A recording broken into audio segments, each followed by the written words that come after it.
When we hear the term climate migration, it's easy to jump to these, almost dystopian images of the future. But the thing is, this story is happening right now. And it's not really about some global exodus. It's more about millions of individual, really complex choices. So today we're going to dig into the human decisions and the hard economic realities that decide who moves, who stays, and who gets trapped. Okay, so the World Bank has this projection, and wow, it's a big one.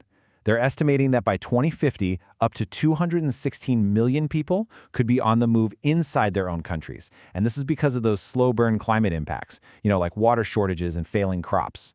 Just let that sink in for a second. 216 million people. It's an absolutely staggering number. But here's the twist. This is the central paradox we're really going to unpack. The people who are most at risk from, say, rising seas or a drought that just won't end, well, they're often the very same people who can't afford to leave. So the real story, the one we often miss, isn't just about who's moving. It's about who is literally forced to stay behind. And look, this isn't some far-off 2050 problem. It is happening right now.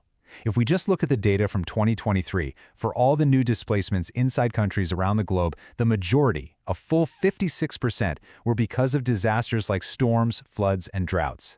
To put it simply, climate is already the single biggest reason people are being forced from their homes today. So to really get our heads around this, we have to separate the popular story from what's actually happening on the ground. Let's start by busting some of the biggest myths out there. You see, the decision to pack up and move is almost never about just one thing. It's this complex tangle of pressures. Yeah, of course you have the environmental factors, the floods and the droughts, but those are deeply tied to everything else, the need to find a job, political instability, or even just the pull of having family and friends in a safer place. And that brings up something really, really important. We hear the term climate refugee all the time, right? But legally speaking, it doesn't actually exist. The main international law, the 1951 Refugee Convention, defines a refugee based on persecution. It never says a word about the environment or natural disasters. And that leaves millions of people in this awful legal gray zone with no clear protections. All right, so let's just lay it all out, nice and clear. The myth? It's this image of a giant army of refugees pouring across international borders. But the reality is way more complicated. Most of this movement is happening inside a country's own borders. It's driven by that whole mix of factors we just talked about, and it leaves millions of people with almost no legal standing. And that right there brings us to this huge central puzzle, what we can call the migration paradox. It's all about who actually has the resources, the power, to even make the choice to leave in the first place. You can really boil the whole decision down to three key things. First, there's the push. The climate pressures like floods getting worse. Second, there's the pull, the promise of a job or just safety somewhere else. But it's that third piece of the puzzle, power, that really changes the whole game. And it's the one we almost always forget. It's about having the money, the right documents, and the social connections to actually pull it off. And if you want to understand just how big that push is, just look at these numbers from 2023 alone. Disasters created 26.4 million new displacements. That is way more than the number of people displaced by conflict and war.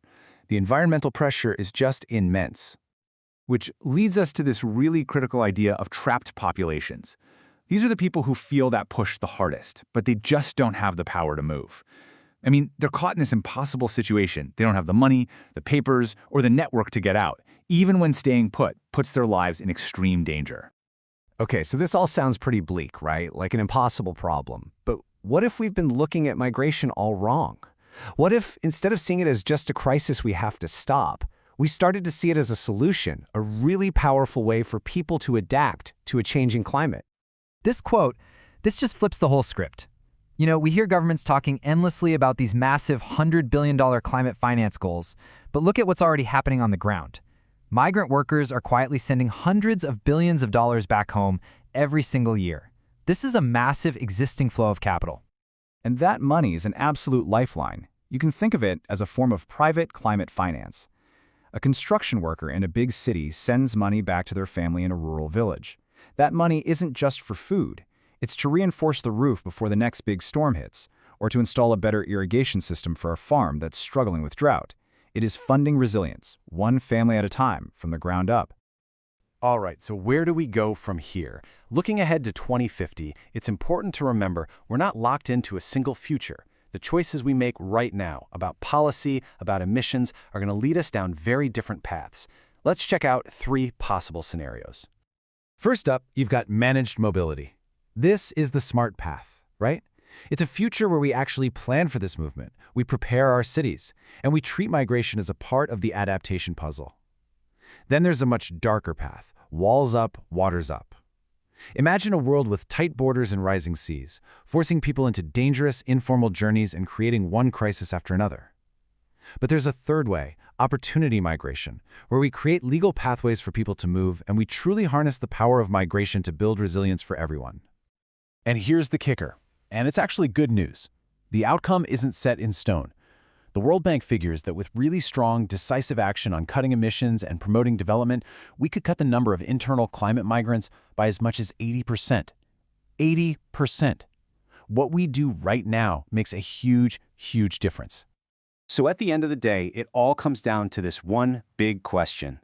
As our world keeps changing, is human movement a tragedy that we have to prevent at all costs?